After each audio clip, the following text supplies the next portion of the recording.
Olá, meus amigos, bem-vindos a mais um programa da nossa série Mundo em Debate. Meu nome é Marcelo Corrêa, sou professor de Geografia aqui da rede Singular Ângulo Vestibulares e, como já há alguns anos, realizamos aí uma série de programas com temas atuais e vocês podem, claro, ficar à vontade para enviar comentários, sugestões, críticas, perguntas. Vocês têm uma janela, né, ao lado aí com um espaço, né, dedicado a isso, ok? Como sempre, os temas que nós vamos trabalhar nesse nosso vídeo de hoje estão relacionados no nosso blog, tá? O endereço do blog é correa.blog.lemonde.fr, ok? Então eu vou aqui comentar hoje três temas, certo? E vocês têm no blog três textos, né? Três textos tratando destes temas aqui, ok?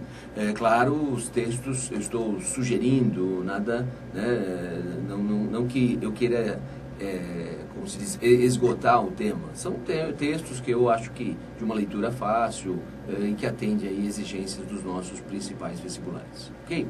Inicialmente não é um texto e um vídeo, tá? Uma entrevista com o professor, deixa eu pegar o nome dele aqui, professor doutor Ricardo Felício, professor da Geografia USP, professor de Climatologia, tá? Não é da minha época, relativamente novo na Geografia, mas tem um currículo interessante, como todo professor da Geografia, ou melhor, da USP, né? Tem o seu currículo aberto ao público, vocês podem consultar, né, o currículo Lattes.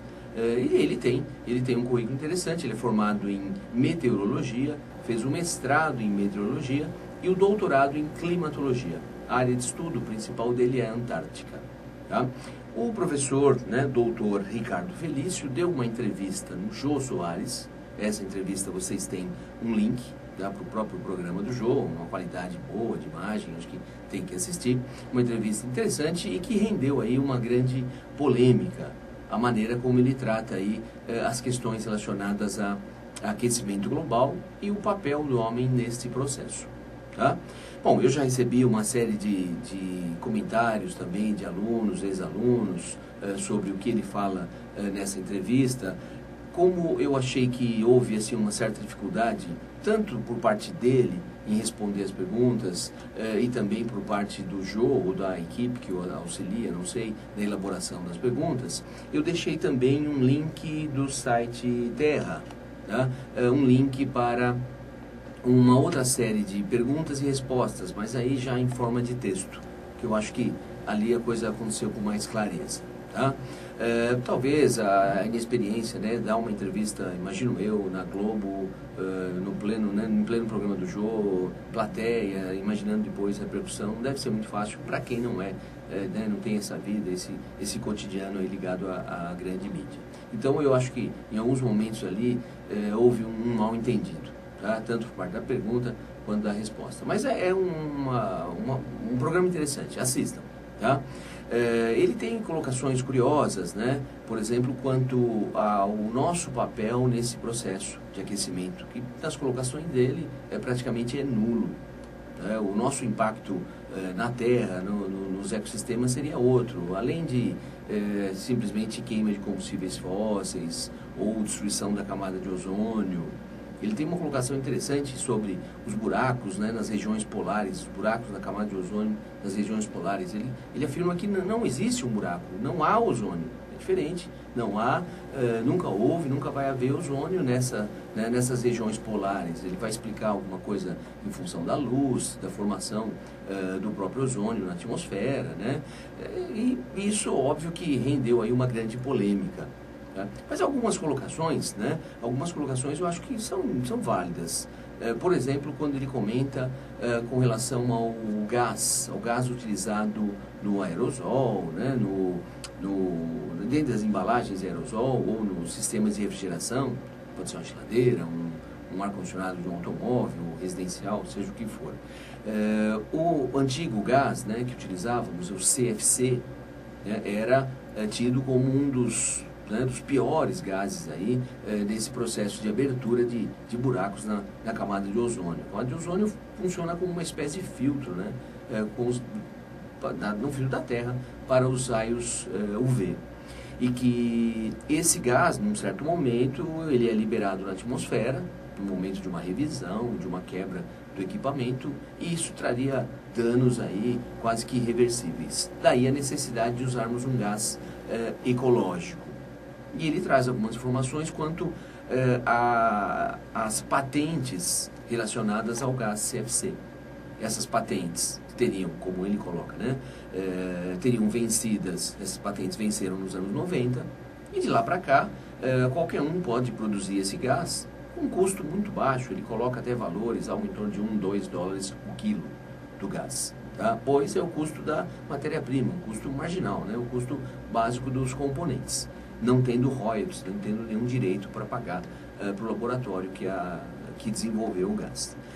E que naquele instante surgia então o chamado gás ecológico, um gás que teria um efeito muito menor, né, com relação aí à camada de ozônio. Na época dizia inclusive que era um gás que não causaria dano algum, né, só que o problema é que esse gás tem um custo de 30 e tantos dólares o quilo, de 2 vai para 30, né? E ele comenta agora que essas patentes também já estão em vias de vencer, e que agora o mercado fala em um gás, que esse novo gás, tá, esse sim seria 100% confiável e não causaria dano algum. Tá? Agora sim conseguimos um gás que não vai causar dano algum à camada de ozônio. O problema é que o custo, né, o custo que supera os $100. Então ele traz algumas colocações assim que são curiosas. Né? Quando surgiu o CFC há algumas décadas, era uma solução. Quando surgiu esse gás ecológico, uma nova. Agora surgiu uma nova, né? E sempre o custo vai elevando. E essas soluções surgem exatamente quando as patentes estão em vias de vencer. Tem algo a se pensar, pelo menos, né? A mesma coisa ele fala dos catalisadores dos automóveis, né? Por exemplo, o pessoal aí que tem o seu carro licenciado em São Paulo, tem a revisão não, como é que é chamado? Tem uma fiscalização, fugiu agora o nome, mas, né, ocorre esse processo anual de você checar como é que está aí o seu motor, o seu sistema de catalisador, de escapamento, né, para conter, né, a emissão de gases, reduzir ao máximo a emissão de gases.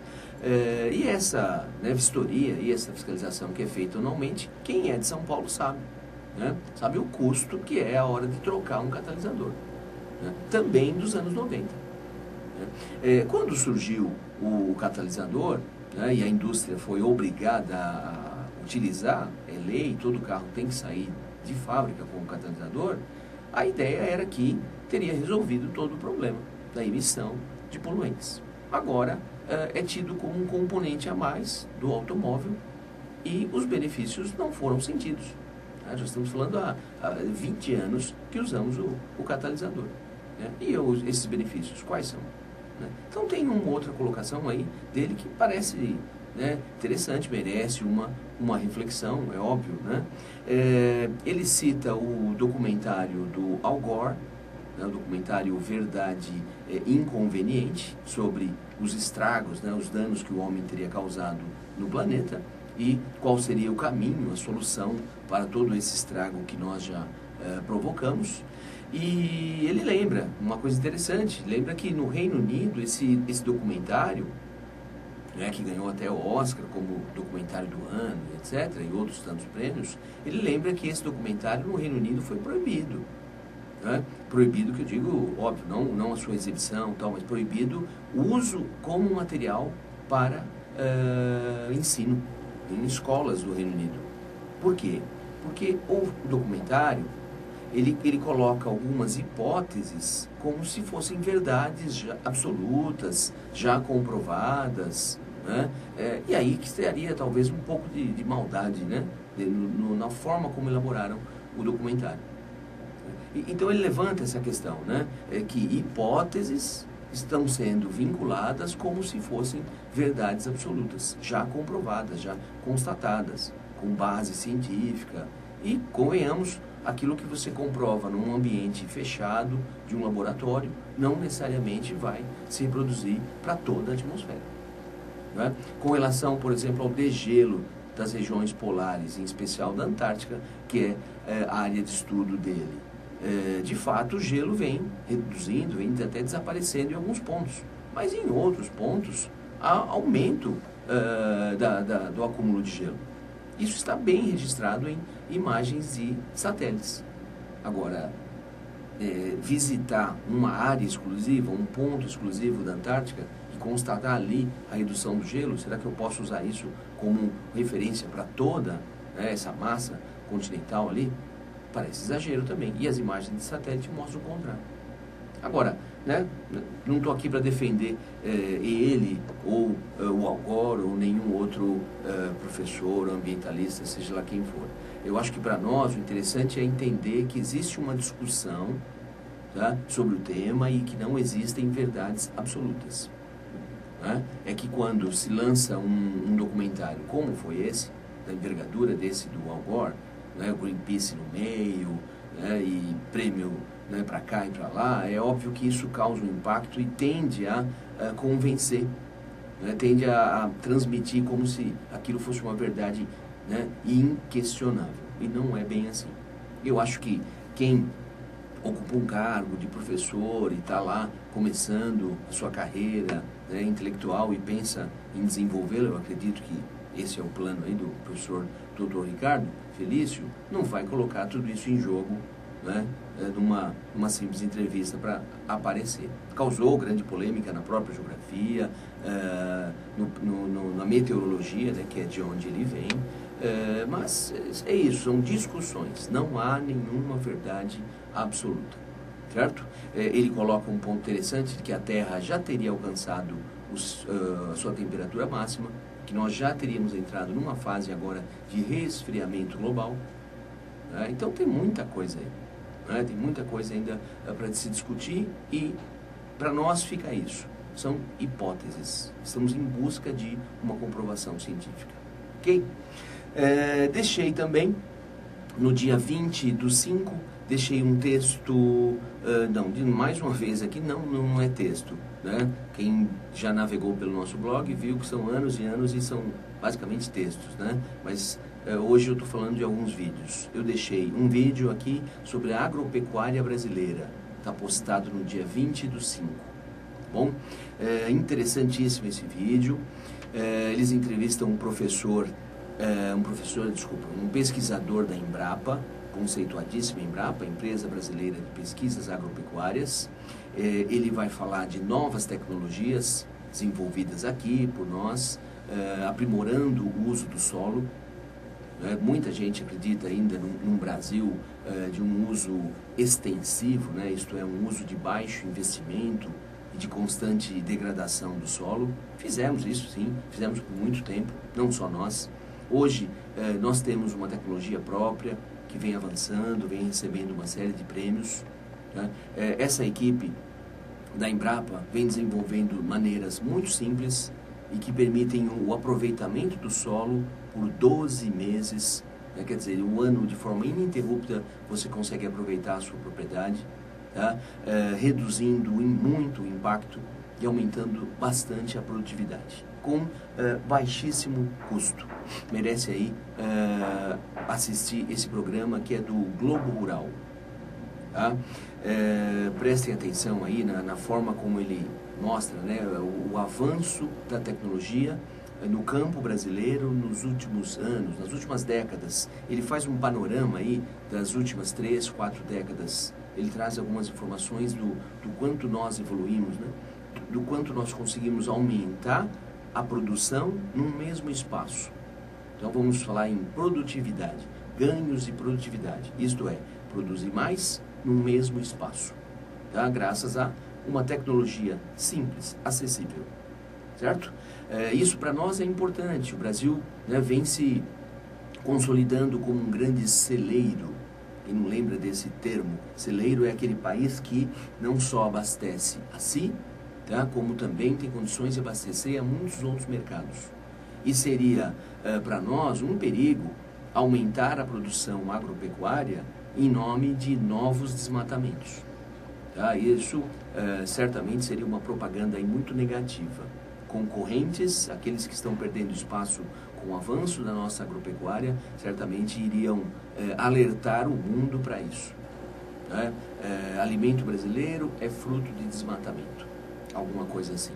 Tá? Não queremos esse tipo de comentário sobre o Brasil, né? Eu penso. Então ele vem mostrando como nós estamos conseguindo produzir cada vez mais no mesmo espaço e com redução de custos.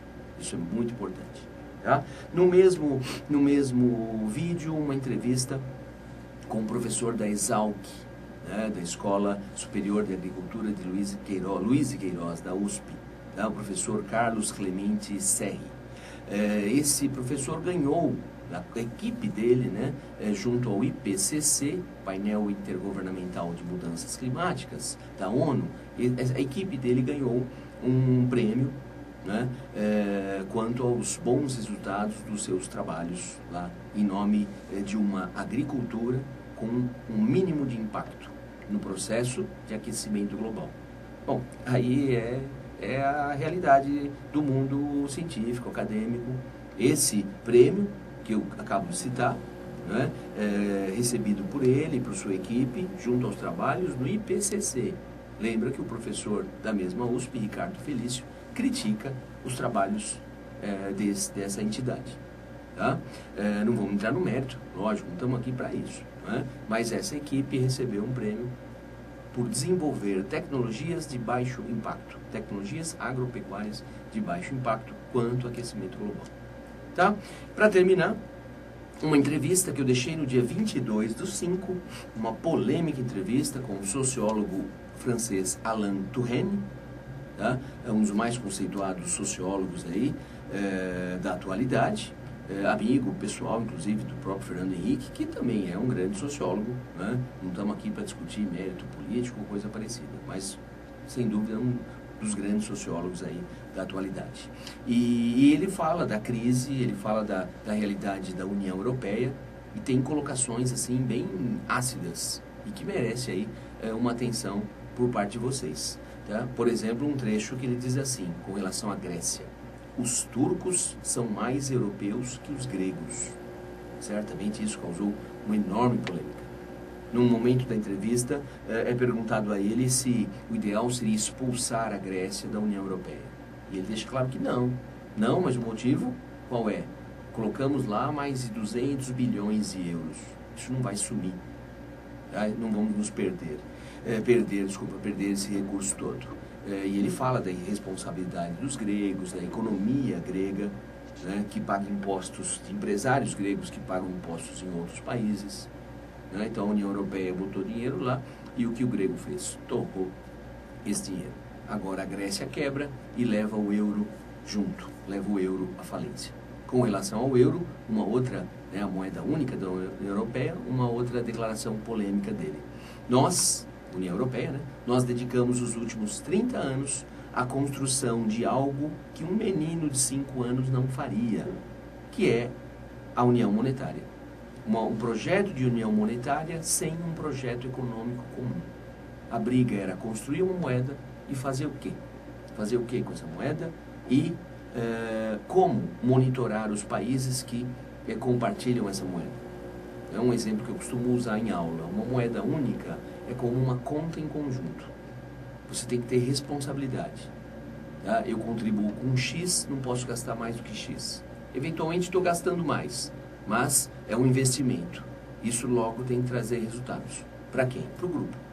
E aí, alguns países são acusados de usar, né, da pior maneira possível, tanto que são chamados de PIGs. Não é à toa que colocaram nesta sequência, né? Portugal, Grécia, Irlanda, Espanha. Eu creio que essa sequência não é aleatória. Não é? Então, a maneira como eles conduziram suas finanças nos últimos anos. Leiam, é uma interessante entrevista. Ok? Então, é isso. Fiquem à vontade, enviem os seus comentários, perguntas e até a nossa próxima edição. Até mais. Tchau, tchau.